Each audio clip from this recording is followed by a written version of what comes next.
Has anyone ever completely, irrevocably broken your trust? I thought I knew what betrayal was, but nothing prepared me for my own sister's obsession. An obsession so dark, it led her to break into my home and even try to track my unborn baby. And honestly, that's just the beginning. It all started innocently enough. Or at least, that's what I told myself. My sister had this uncanny ability to accidentally ruin every single one of my big moments. She accidentally spilled the beans about my pregnancy at Thanksgiving.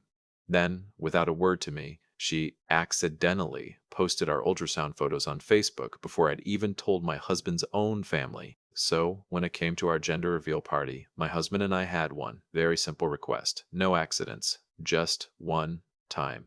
We'd gathered everyone, buzzing with excitement. The plan was perfect. We'd slice into this beautiful, tall, white cake, and the color inside would tell us if we were having a boy or a girl. The photographer was counting down. 3, 2, 1, when my sister, in her usual fashion, just had to get a better angle. She leaned across the table, her elbow hit the cake stand, and just like that, it toppled. The cake split open right there, across the table. Before anyone could even blink, before a single person could react, she shrieked, "It's a girl? It's a girl!"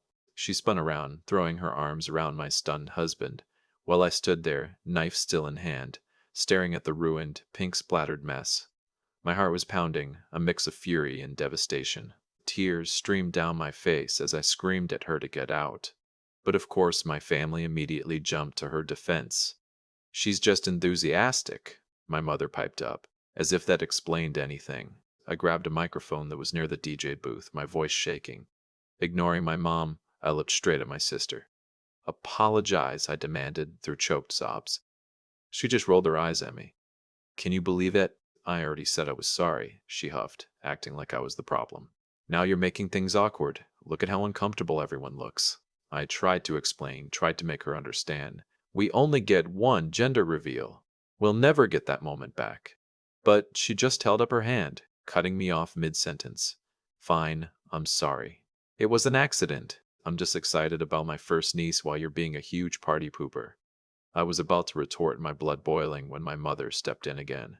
That tight, fake smile. "I practically raised you when I was working doubles. You should honestly be grateful." I just walked away. I'd gotten my apology, and I decided to be the bigger person. Big mistake. The very next day, I found out she'd self-appointed herself co-host of our upcoming baby shower, without even telling me. She'd changed everything: the theme, from sage green to hot pink, the timing, from a lovely brunch to a full-on evening event. She basically remade it into the party she always wanted. And as if things couldn't get any worse, she showed up at the baby shower wearing the exact same dress I had picked out. "Oh, I thought everyone would be wearing this," she giggled, trying to play it off, but it was a blatant lie. She'd called my husband, pretending she wanted to coordinate with me, not match. But that wasn't even the worst part. Later, during the party, she stood up to give a speech that absolutely no one had asked for. "Thank you all so much for coming to this party," she announced to the room. "It means so much to me that you're just as excited to meet baby Juniper like I am." The room went silent. You could hear a pin drop. Juniper. We hadn't told anyone the name. We hadn't even finalized it ourselves. The name was written in our private baby journal, tucked away in our bedroom nightstand. Which meant only one horrifying thing. She'd gone through our bedroom during one of her visits, rummaged through our private belongings. Without permission, I stood up slowly, my voice low but firm. "You're not invited to the delivery room." Everyone held their breath as her face went beet red. "But you can't keep me from my niece's birth," she gasped. "Watch me," I said. Half the family, predictably, stormed out with her. The other half stayed, but the atmosphere was thick with discomfort. That night, she posted on Facebook, painting herself as the victim, alienated from her niece by her selfish sister. The next few days were quiet, filled only with passive-aggressive messages and social media jabs. Then, the week before my scheduled labor date, something truly unspeakable happened. I was taking a nap in the living room when I heard the door suddenly swing open. My blood ran cold. Standing in the doorway was my sister, holding a key to our house. "There you are," she said casually, as if this were normal. "I'm here to apologize. So let me see the birth of my niece, okay?" I stared at the key in her hand, my mind reeling. Forget the delivery room situation. This was actual breaking and entering. This wasn't normal anymore. This was obsessive. I called my husband over and, with a shaking voice, asked him to escort her out and confiscate the key. Once she was gone, I looked at him, my body trembling. "We need to change the locks," I told him, barely above a whisper. "My sister, she's out of control." Just as I feared, she returned that night, but this time with a vengeance. "If I can't see my niece," she threatened, "nobody can." I stood there, frozen, staring at that key in her hand again, her words playing over and over in my head. Nobody can. Was she actually going to try to hurt me, or the baby? Do something crazy? My husband moved fast, stepping between us, hand raised. He told her she needed to leave right now, that what she'd just said was completely out of line. She started to argue, but he was already guiding her toward the door, his voice firm in a way I'd never heard before. I couldn't move, couldn't think straight.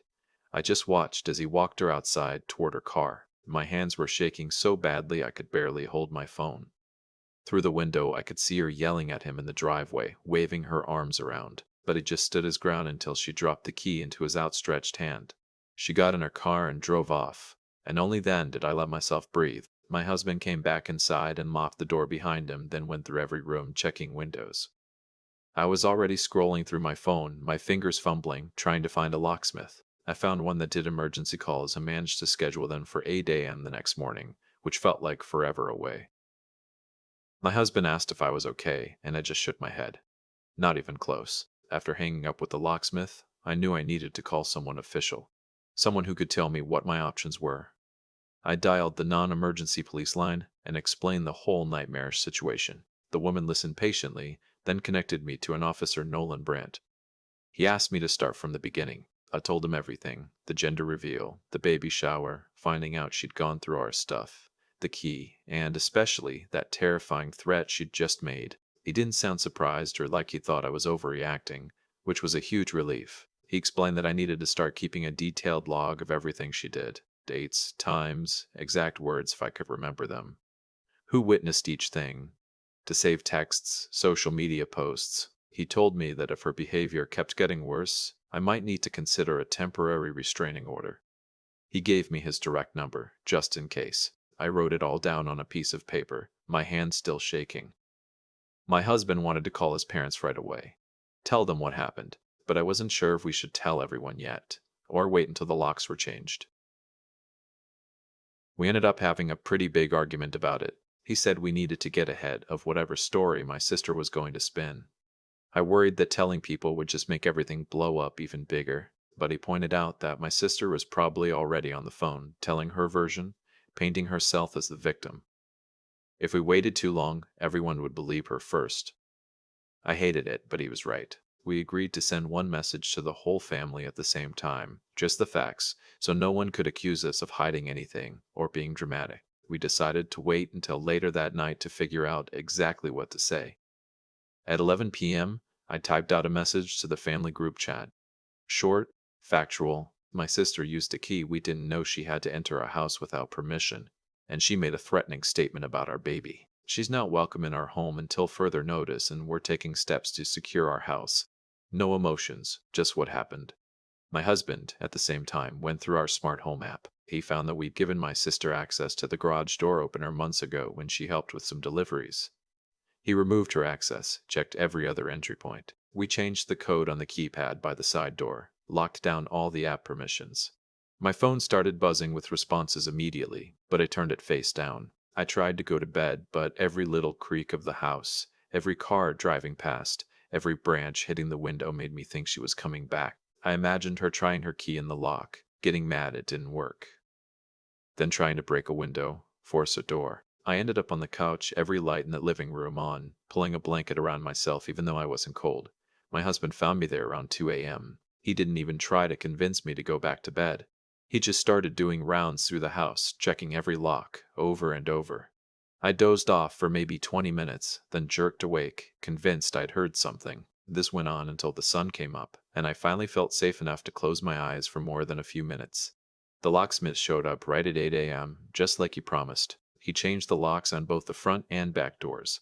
My husband asked about extra security, so the guy installed these heavy deadbolt bars you can slide across from the inside. He also put in window sensors that would send alerts to my phone if any window opened. Watching him take off the old locks felt like watching chains come off. Even though I was exhausted, my whole body hurt. My back was killing me from sleeping on the couch, but I didn't care. At least now my sister couldn't just walk in whenever she wanted. The locksmith tested everything twice, showed us how the new locks worked, then handed us the only copies of the new keys. After he left, my husband and I just stood there, looking at the new locks, too tired to even talk. Around 10:30 that morning, Officer Brand called to check in. I told him about the locksmith, the new security. He said that was smart. Then he walked me through what would happen if I filed for a temporary restraining order. I'd go to the courthouse, fill out paperwork, describe the pattern of behavior, explain why I felt threatened. A judge would review it, decide whether to grant a temporary order, then there'd be a hearing. He told me to keep saving every text, voicemail, Facebook post. He also suggested I talk to my neighbors, ask if they'd seen anything unusual. I wrote everything down even though my hand was cramping from exhaustion. Right after I hung up, I called the hospital where I was planning to deliver. I got transferred a few times before I ended up talking to a nurse named Cora Vance in labor and delivery. I explained the whole situation, asked what could be done to keep my sister from showing up. Cora didn't sound shocked at all.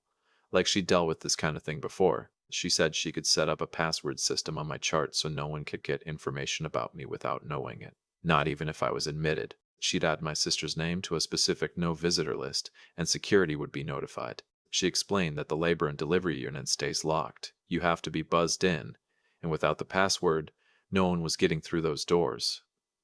A huge wave of relief washed over me. At least that was one thing I didn't have to worry about anymore. Cora gave me her direct extension, told me to call if I had other concerns. That afternoon, my mother called. I almost didn't answer, but I figured I should hear what she had to say. She started off saying my sister was really hurt and that I needed to understand she was just excited about her first niece. I told her that breaking into someone's house and threatening their baby wasn't about excitement. It was about control. She said I was overreacting because of hormones and that I'd understand when I calmed down. I felt my blood pressure spike. I told her this had nothing to do with hormones and everything to do with my sister crossing serious lines. She started in with her usual speech about how she's still your sister and family forgives family, and I just hung up on her. I couldn't listen to her make excuses for her anymore, not after everything that had happened in the last 24 hours. The next morning, I woke up on the couch, neck hurting, body stiff. I grabbed my phone, and the first thing I saw was a Facebook notification. My sister had posted something at 2 a.m. It's sad when some people cut off family over simple misunderstandings instead of choosing forgiveness. I took a screenshot immediately, saved it to a folder on my phone labeled Evidence with a date and timestamp. It felt kind of petty, collecting screenshots like this, but Officer Brandt had told me to document everything, so I was doing it. I added a note in my phone about who might have seen the post and when it was made. My husband came downstairs around 7, found me on the couch, scrolling. He looked tired and angry at the same time. We talked for a while about how we needed to make sure my sister couldn't use him to get to me. He pulled out his phone right there and started blocking my sister on everything, her phone number, her email, Facebook, Instagram, even LinkedIn. I watched him do it and felt this wave of relief. Because it meant we were really doing this together. We made a promise to each other. Neither of us would talk to my sister alone anymore. If she somehow got through to one of us, we'd tell the other immediately, and we'd only respond together if we responded at all. After he finished blocking everything, I felt like I needed to get organized. I grabbed a notebook and sat at the kitchen table. I started writing down everything I could remember about my sister's behavior over the past few months. The pregnancy announcement, the ultrasound photos, the gender reveal disaster, the baby shower takeover, the matching dress, the name announcement, going through our bedroom, the key incident, the threat about the baby. I wrote down exact quotes when I remembered them, listed who was there. It took me almost an hour to get it all down. When I was done, I just sat there, staring at it all. Seeing everything written out like that made me realize how much I'd been making excuses for her, telling myself she was just excited or didn't mean it, or it wasn't that bad. But looking at the whole pattern together, it was really bad. It was a lot worse than I'd been letting myself admit. Around 10 that morning, our neighbor Theo stopped by. He was holding some mail that had been delivered to his house by mistake. I thanked him. about to close the door, when he said he wanted to mention something. He looked uncomfortable, but he told me he'd noticed my sister's car driving really slowly past our house around midnight 2 nights ago. My stomach just dropped. 2 nights ago was before she'd shown up with the key. That meant she'd been watching our house even earlier than I thought. I asked Theo if he was sure it was her car, and he said yes. He recognized it because she used to park in our driveway all the time. I thanked him for telling me and went back inside feeling sick. I told my husband what Theo had said, and we just looked at each other. My husband didn't say anything for a minute. Then he went to his laptop and started looking up security cameras. By noon, he'd ordered a video doorbell camera with overnight shipping. When it arrived the next day, he installed it right away. It took him about an hour to get it mounted and connected to our phones. We tested it a bunch of times, walking up to the door and watching the notification pop up on our phones with the live video feed. I felt a little bit safer knowing we'd have video proof if my sister showed up again. The camera recorded everything and saved it to the cloud, so even if something happened to the camera itself, we'd still have the footage. That same afternoon, a huge flower arrangement showed up at our door. The delivery guy handed me this massive thing with pink roses and baby's breath. There was a card attached. I opened it, and my hands started shaking when I read what it said. "See you in the delivery room. Can't wait to meet my niece." I was so angry I could barely see straight. She was treating this whole thing like a joke, like I hadn't meant what I said. I took photos of the card and the flowers from multiple angles, making sure the card was clearly visible. Then I called a local nursing home and asked if they accepted flower donations. They said yes, so I drove over there and dropped off the whole arrangement. I wasn't keeping anything from her in my house. The next morning, I had my first appointment with a therapist named Bryn, who specialized in family boundary issues. My regular doctor had recommended her after I'd called crying about the whole situation. Bryn's office was in a small building downtown, and when I walked in, she seemed really calm and normal. We talked for almost an hour about everything that had been happening.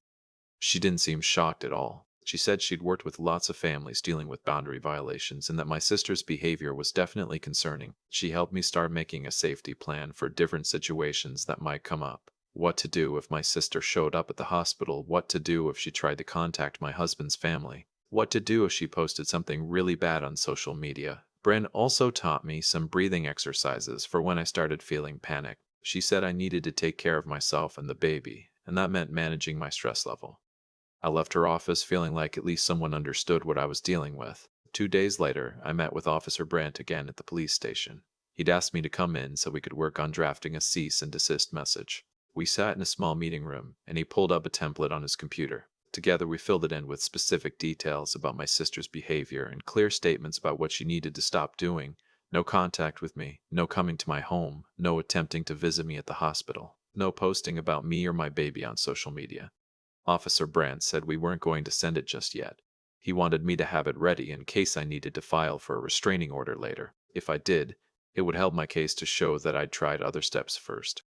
He saved the document and emailed me a copy. That afternoon, I called the hospital where I was planning to deliver again. I asked to speak with the labor and delivery unit and got transferred to Nurse Cora again. This was my pre-admission appointment where we went over all the medical stuff, but I also wanted to finalize the security plan. Cora and I set up a code word that I would use when I arrived in labor. The code word was compass because it was random and my sister would never guess it. Cora explained again that their security team dealt with difficult family situations all the time. She promised me that without my code word and explicit permission, nobody was getting past those locked doors, not even if they claimed to be family, not even if they caused a scene. She gave me her direct number again and told me to call if anything changed or if I had new concerns. I was just starting to feel like maybe I had things under control when my phone rang from a number I didn't recognize. I almost didn't answer, but I thought maybe it was something important, like the hospital calling from a different line or the police with an update.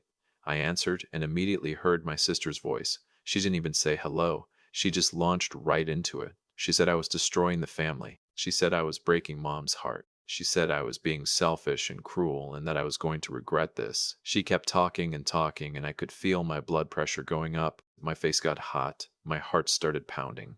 I tried to say something, but she just kept going. Finally, I hung up on her right in the middle of a sentence. I sat there, holding my phone and shaking. My husband came over and asked what was wrong. I told him my sister had called from a new number and he looked so angry. He took my phone and blocked that number too. Then he made me sit down and do the breathing exercises Bryn had taught me until my heart rate came back down. That night, I couldn't sleep, so I sat at the kitchen table with my phone and started making a list. I created a new document and titled it Emergency Contacts. I typed in Officer Brandt's direct number at the top, then added the hospital security line that Cora had given me. I scrolled through my contacts and found our lawyer friend's number, added that too. Theo's number went in next because he'd been watching out for us. I organized it by situation. If my sister showed up at the house, call Theo first, then the police. If something happened at the hospital, call Cora and security. If we needed legal advice, call a lawyer. Just having it written out made me feel like I had some control over what might happen. The next morning, my husband came downstairs looking upset, holding his phone. He showed me an email that had come to his work address overnight. It was from my sister. The subject line was in all caps, Important information about your wife. When I opened it, my hand started shaking.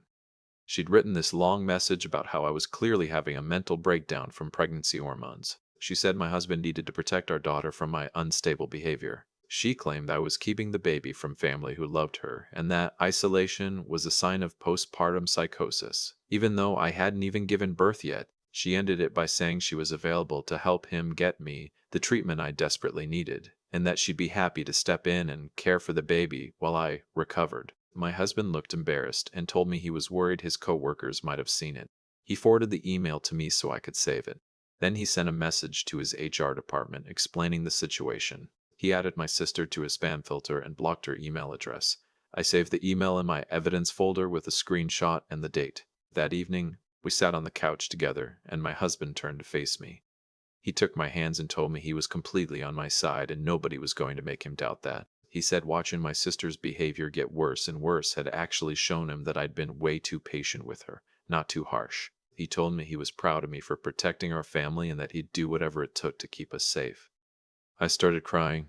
I'd been so scared that my sister's campaign might work, that he might start questioning whether I was overreacting. Hearing him say those things made me feel less alone. My next therapy appointment was 2 days later, and I brought all the new evidence with me. Bryn looked through the work email and the screenshots from my sister's calls and posts. She helped me understand something I hadn't really thought about before. She said I was grieving the sister I wished I had, not the one I actually had. She explained that it was totally normal to feel sad about enforcing boundaries, even when they were absolutely necessary for safety. She said the grief didn't mean I was making the wrong choice. It just meant I was human, and I'd hoped for something different. That made so much sense to me, because I did feel sad sometimes, even though I knew I was doing the right thing. I wasn't sad about losing my actual sister's presence, because that had always been stressful and competitive. I was sad about losing the idea of having a normal sister who was happy for me. Bryn taught me that I could grieve that loss while still protecting myself and my baby. The morning after that therapy session, Theo knocked on our door, looking really uncomfortable. My husband let him in, and Theo pulled out his phone. He said he felt weird showing me this, but he thought I needed to know. He pulled up his security camera app and showed me footage from 3 nights ago. The timestamp said it was around 2 a.m. In the video, I could see my sister walking slowly around our house. She went to different windows and looked in, cupping her hands around her face to see through the glass. She tried the side gate to our backyard, but it was locked. She walked around to the front and stood on the porch for a while, just staring at our door. I felt sick watching it. This wasn't just showing up during the day or sending messages. This was sneaking around our house in the middle of the night looking in our windows. Theo said his camera had motion alerts and that's how he'd noticed it. He offered to send me the footage and I immediately said yes. I saved it to my evidence folder and thanked him for telling me, even though it was awkward. After Theo left, my husband and I looked at each other and agreed we needed to go to the police station right away. We drove there that afternoon and asked for Officer Brandt. He came out to meet us and took us to a small meeting room. We sat down, and I showed him everything I'd collected, the emails, the texts, the Facebook posts, the sister's calls, Theo's security footage showing my sister prowling around our house at night. Officer Brandt was really kind, but also professional. He didn't act shocked or like I was overreacting. He just carefully logged everything into their system. He made notes about the pattern of behavior and how it was getting worse. He specifically noted the neighbor's camera footage and the threatening statements my sister had made. He explained that all of this was going into an official report and that I could use it if I needed to file for a restraining order. He thanked us for documenting everything so thoroughly and said that kind of evidence made a huge difference in these cases. That evening, I was checking Facebook before bed and saw that my sister had made a new public post. My stomach dropped when I read it. She'd written the name of the specific hospital where I was planning to deliver. She said she'd be there no matter what anyone said because nobody could keep an ad from meeting her niece. She tagged several family members in the post. I immediately took a screenshot and then I called Cora in a panic. It was late, but she'd told me to call anytime. Cora answered and listened while I explained about the Facebook post. She told me not to worry and that we'd handle it. The next morning, Cora called me back and said she'd coordinated with hospital security. They were adding a special flag to my file in the system. The flag meant that if anyone called or showed up asking about me, the staff wouldn't even confirm I was a patient there. They'd just say they couldn't give out that information. Cora explained that they dealt with domestic situations and stalking cases pretty regularly, and they took patient safety really seriously. She said the security team was trained for this kind of thing and they'd make sure my sister couldn't get past the locked doors of the labor and delivery unit. Knowing the hospital had a plan made me feel a little bit better. 2 days later, I got a text from my mother that I almost deleted without reading, but I opened it and saw that she'd sent me a formal invitation. It was for a family gathering at my parents' house next week. The invitation called it a family intervention to work through this misunderstanding. She said everyone would be there, and we could all talk calmly and figure this out. Part of me felt this pull to go because I still wanted to fix things somehow. I wanted there to be a way to make this okay, but I knew better. I called my husband and read him the invitation. He said it sounded like a trap. I called Bryn, and she agreed completely. She said walking into a room full of people who'd already decided I was wrong would just give them a chance to gang up on me and pressure me. She reminded me that I'd already tried to set boundaries multiple times, and my family had ignored them every single time. An intervention wasn't going to change that. I texted my mother back and declined the invitation. Then I took a screenshot of it and added it to my evidence folder as more proof of the pressure campaign. In my next therapy session with Bryn, we worked on something practical. She said I needed a simple script I could use if any family members managed to get me on the phone or corner me somewhere. We came up with 2 sentences. I'm not discussing this. This conversation is over. That was it. Just those 2 sentences. Bryn had me practice saying them over and over until I could get the words out without my voice shaking or apologizing after. She said the key was not to explain or justify or argue. Just state the boundary and end the conversation.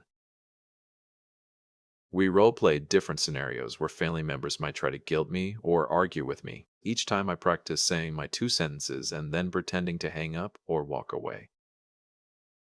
By the end of the session, I felt like I could actually do it if I had to. The next morning, I met Officer Brandt at the courthouse, and he walked me through every single form I needed to fill out for the temporary restraining order. My hands shook as I wrote down dates and descriptions of what my sister had done, and seeing it all on paper made it feel more real and more scary at the same time. Officer Brandt was patient and helped me organize everything in the right order, explaining what the judge would want to see and how to describe the pattern of behavior. I had to include the gender reveal incident, the baby shower name announcement, the unauthorized key entry, the threat she made, and all the Facebook posts. After we finished the main paperwork, Officer Brand drove me to Theo's house so he could sign a notarized statement about what he'd witnessed. Theo had written down the dates and times he saw my sister's car driving past our house and the security footage of her trying to look in our windows. Having a neighbor willing to put his name on an official document meant everything, because it proved I wasn't making this up or being dramatic. We got Theo's statement notarized at the bank and added it to my file. Back at the courthouse, I had to use the bathroom, and that's when everything hit me all at once. I locked myself in a stall and cried so hard I thought I might throw up. This was my sister. I was filing legal papers to force my own sister to stay away from me. But I pulled myself together, washed my face, and went back out to submit all the forms to the clerk's office. The clerk reviewed everything and stamped it received. Officer Brandt told me I did a good job and that this was the right thing to do. That evening, around 8, 2 police officers knocked on our door, and I nearly had a heart attack thinking something terrible had happened. But they explained that someone had called in a welfare check, claiming they were worried about a pregnant woman being held against her will at our address. The officers were really nice and apologetic when they realized it was a false report. They could see I was fine, that my husband wasn't holding me prisoner, and that our home was safe and normal. One of the officers told me they were going to note in their system that this appeared to be a malicious call, probably from my sister trying to cause problems. He said false welfare checks were actually a crime, and if it happened again, they'd investigate who made the call. After they left, I sat on the couch shaking because my sister had stooped to using emergency services to harass us. She was wasting police time and resources just to mess with me. Officer Brandt called me first thing the next morning before I'd even finished my coffee. He'd already heard about the welfare check from the officers who responded, and he said this was the final straw. He told me I needed to get that restraining order filed immediately, because my sister's behavior was escalating in dangerous ways. We spent an hour on the phone while he helped me complete the affidavit that described the full pattern of behavior. He explained exactly what to expect at the hearing, how to present myself to the judge, and what kind of questions I might be asked. He said the false welfare check was actually helpful evidence because it showed my sister was willing to lie to authorities and weaponize emergency services. I felt sick knowing that my sister's actions were now involving police officers and court systems. But Officer Brand kept reminding me that I was doing everything right and protecting my family. I drove back to the courthouse that afternoon and handed my completed filing to the court clerk. She reviewed all the paperwork and the attached evidence, then told me she was accepting my filing and would set a hearing date. My stomach dropped when she said the hearing was scheduled for 5 days from now.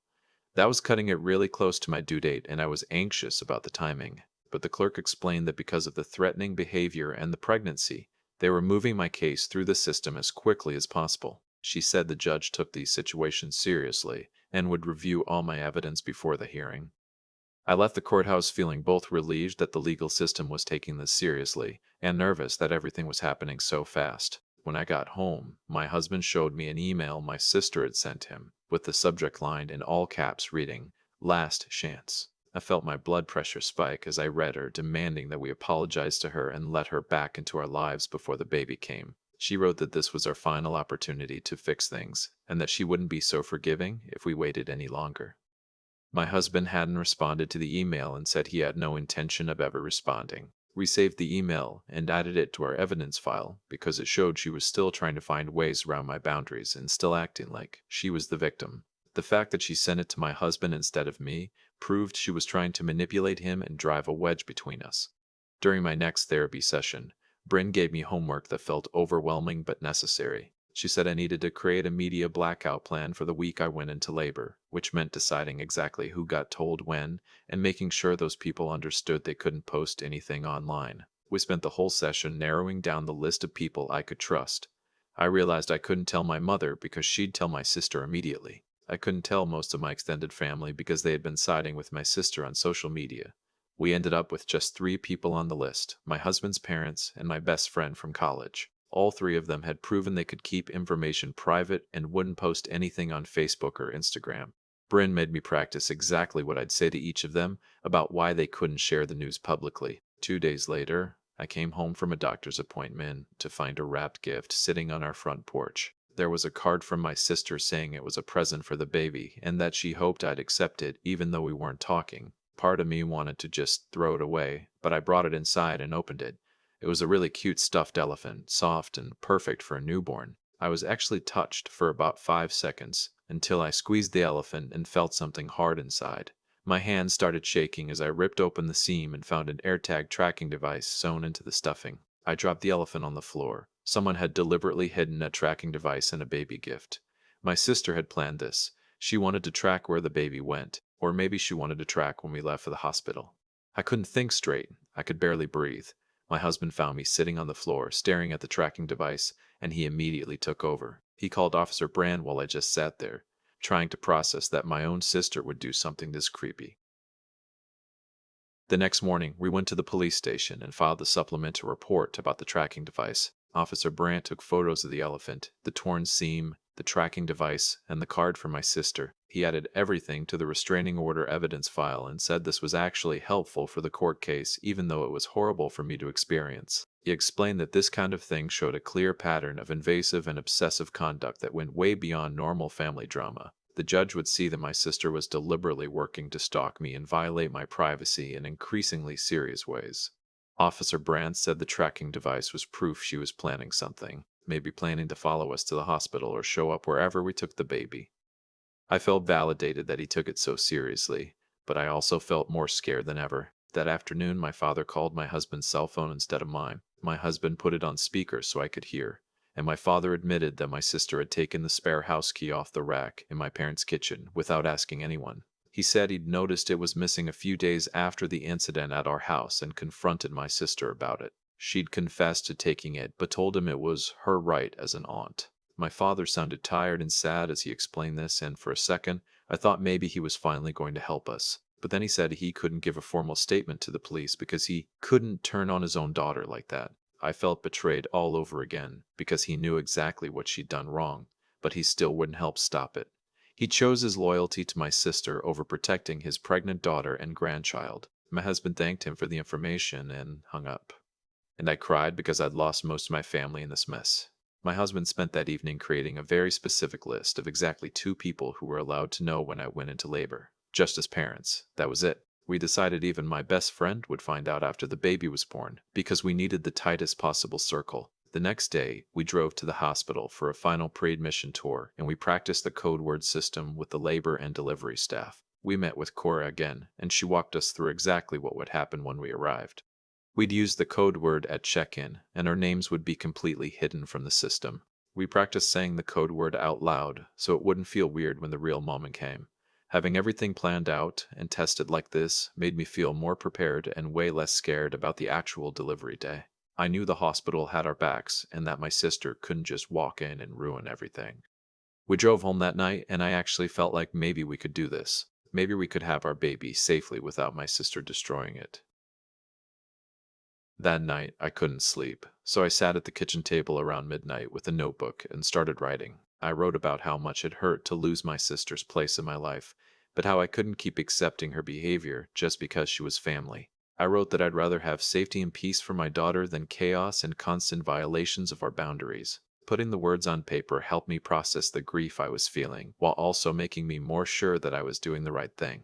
I folded the letter and tucked it into my pregnancy journal so I could read it again if I started doubting myself. The next morning, my phone rang at 8:30, and it was the court clerk calling to tell me the temporary restraining order had been granted based on all the evidence we submitted. She explained that the judge reviewed everything, including the tracking device, the unauthorized key, the threats, and the neighbor's camera footage. The order said my sister had to stay at least 100 yards away from me, our home, and the hospital where I planned to deliver. I felt this huge wave of relief wash over me, because now there was legal protection in place. But the clerk also explained that the order couldn't actually take full effect until my sister was officially served with the papers by a process server. Until she received the documents in person, the restraining order existed, but couldn't be enforced. The court had already sent a process server to my sister's apartment that morning to deliver the papers. I waited by my phone all day, hoping to hear that it was done, but around 4 p.m., the process server called to say my sister wouldn't answer her door. He said her car was in the lot and he could hear movement inside the apartment, but she refused to come to the door. He left a notice on her door and said he would try again the next day, but it was really frustrating because it seemed like she was avoiding being served on purpose. I met with Nurse Cora the following afternoon for what she said would be our final appointment before my due date. We sat in a small office at the hospital and she walked me through exactly what would happen if my sister tried to get into the labor and delivery unit. She showed me a map of the floor and pointed out where the locked doors were and where security would be stationed. She explained that when I arrived in labor, I would give the code word at check-in, and my name would be completely removed from any computer system that visitors could access. If anyone came asking about me, the staff would say they had no patient by that name. Cora assured me that security would be called right away if my sister showed up, and that I wouldn't have to do anything except focus on delivering my baby safely. Hearing her explain the whole system step by step made me feel so much more prepared and less scared about the actual delivery day.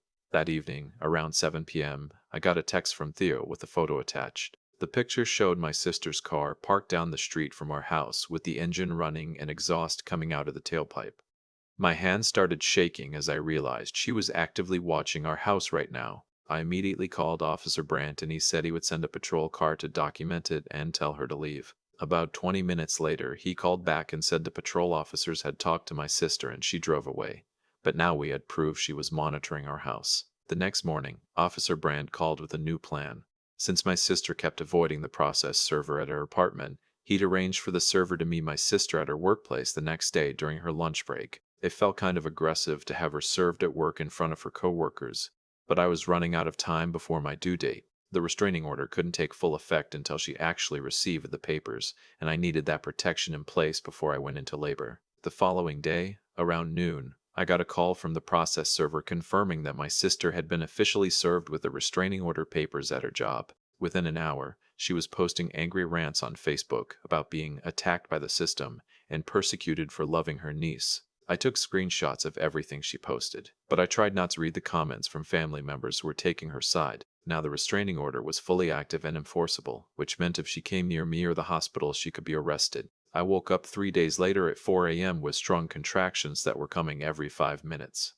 I shook my husband awake, and we quietly gathered our hospital bags and headed out to the car. We didn't tell anyone we were going because our plan was to wait until after the baby was born to make any announcements. The drive to the hospital was quiet, except for me breathing through contractions and my husband holding my hand at red lights.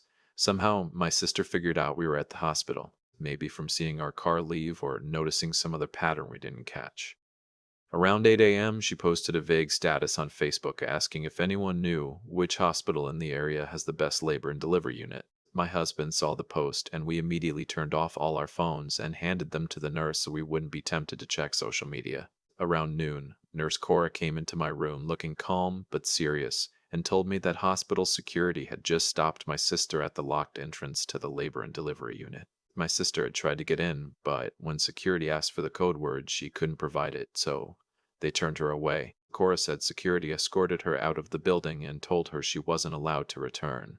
I felt scared knowing my sister had actually shown up and tried to get to me, but I also felt so relieved that the system worked exactly like they promised it would. About an hour later, Officer Brand showed up at the hospital. I could hear his voice in the hallway talking to security before Cora brought him to my room. He explained that he'd issued my sister an official warning in writing that she violated the restraining order by coming to the hospital and trying to access the labor unit. He told me through the doorway that any more violations would result in immediate arrest, and that security had escorted her off the property with photos documenting the incident. I thanked him, and he left quickly because I was having stronger contractions and needed to focus on the actual labor part. That evening, around 7, I finally delivered my daughter with just my husband holding my hand in the room. Despite everything that had happened over the past few weeks with my sister and all the fear and planning, the actual birth itself felt peaceful in a way I hadn't expected. The room was quiet except for the medical equipment beeping and my husband whispering that I was doing great. When they placed my baby on my chest, I started crying, but not from pain or fear anymore. I cried because we'd actually made it here safely, and all the boundaries we put in place had protected this exact moment from being ruined or invaded. My husband was crying too, and we just sat there for a while, holding our daughter and not saying anything, because words felt too small for what we were feeling. Around midnight, they moved us to a postpartum recovery room down a different hallway that was quieter and had a small couch where my husband could try to sleep. Nurse Cora came by to check on us and went over the privacy plan for when we'd be ready to leave in a day or two. She reminded me that the no visitor flag would stay on my chart the whole time we were there, and that we could leave through a private exit near the loading dock when we were discharged. She showed us on a little map where the exit was located and gave my husband a phone number to call 30 minutes before we wanted to leave so security could make sure the path was clear. I felt so grateful that she was taking everything seriously and not acting like I was being dramatic or difficult.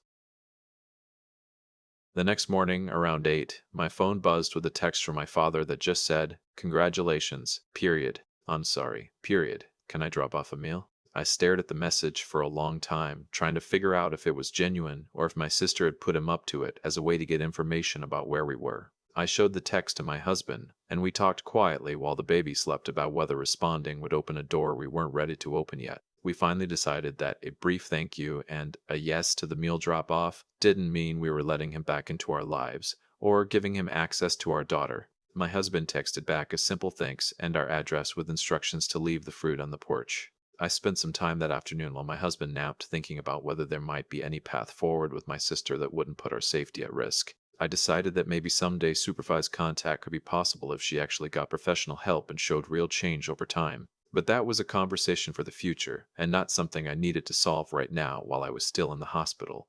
learning how to nurse and change diapers and function on 2 hours of sleep. We brought our daughter home 2 days later in the early afternoon, and Theo was waiting outside on his porch when we pulled into the driveway. He came over right away to help carry our bags and told us he'd been keeping an eye on the house and hadn't seen my sister's car or anyone else suspicious. His kindness made me want to cry again, because it reminded me that family isn't just about who you're related to by blood. Family is about who shows up and respects your boundaries and helps carry your bags when you're exhausted. A few days after getting home, I had a phone check-in with Bryn scheduled for the afternoon when my husband could watch the baby. She asked me a bunch of questions about how I was sleeping and eating and whether I was having scary thoughts or feeling hopeless. She explained that given everything I'd been through with my sister the past few months, I was at higher risk for postpartum anxiety and depression. She taught me some breathing techniques I could use when I felt panicked or overwhelmed, and reminded me that asking for help wasn't weakness. When my daughter was 2 weeks old, the restraining order hearing happened over video call from our living room.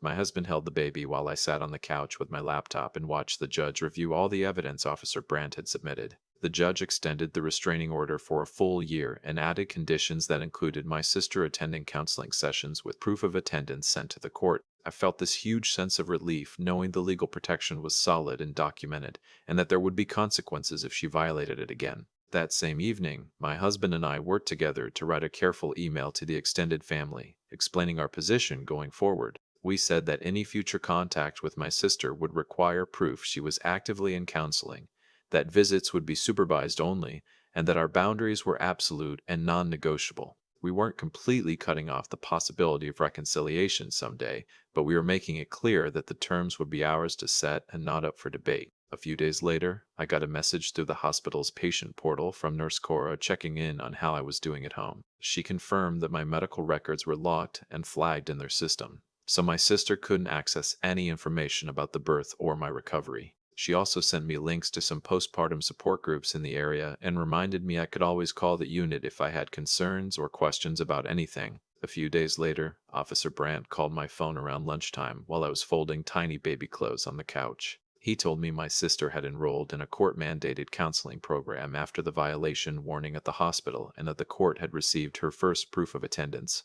I felt this weird mix of hope and fear hearing that, because part of me wanted to believe she might actually change. But Officer Brand kept talking and reminded me that restraining orders exist for a reason, and I shouldn't let my guard down just because she was going through the motions of counseling. He said people can attend therapy and still not respect boundaries, so I needed to stay alert and keep documenting anything that felt off. I thanked him and hung up, feeling like I'd been given permission to not forgive her right away, which was something I didn't realize I needed. That evening, after my husband took over diaper duty, I went into the nursery and sat in the rocking chair, holding my daughter while she slept against my chest. The room was quiet except for her tiny breathing sounds and the hum of the white noise machine we kept running. I looked around at the changing table we'd set up, the crib with the mobile hanging above it, the bookshelf already filled with board books from friends who respected our boundaries. My home felt peaceful in a way it hadn't in months, maybe even years, if I was being honest with myself. The locks were changed, so my sister couldn't just walk in anymore. The boundaries were clear and backed up by legal documents that had real consequences attached. The people who had access to our lives now were people who actually respected us, instead of people who thought love meant ignoring what we asked for. I realized I was grieving the aunt relationship I'd wanted my daughter to have, the kind where the aunt comes over for Sunday dinners and teaches her to bake cookies and tells her stories. I was also grieving the sister relationship I wish I'd had, one where my sister celebrated my moments instead of stealing them, and respected my privacy instead of going through my things. But sitting there, in the dark nursery, with my baby sleeping and my husband humming in the next room, I knew I'd made the right choice. My family was safe, and our boundaries were enforced with actual legal backing instead of just my word against hers. I was built in the kind of home where my daughter would grow up knowing that love includes respect, and that it's okay to protect yourself even from family. The circle was smaller now, but it was filled with people who truly cared about us as individuals instead of treating us like props in their own story. And honestly, that was enough. So, I've shared my story. Now I'm genuinely curious. What would you have done in my shoes? Or have you ever faced a boundary crosser like this in your own family? Let me know in the comments below. I'd really love to hear your thoughts.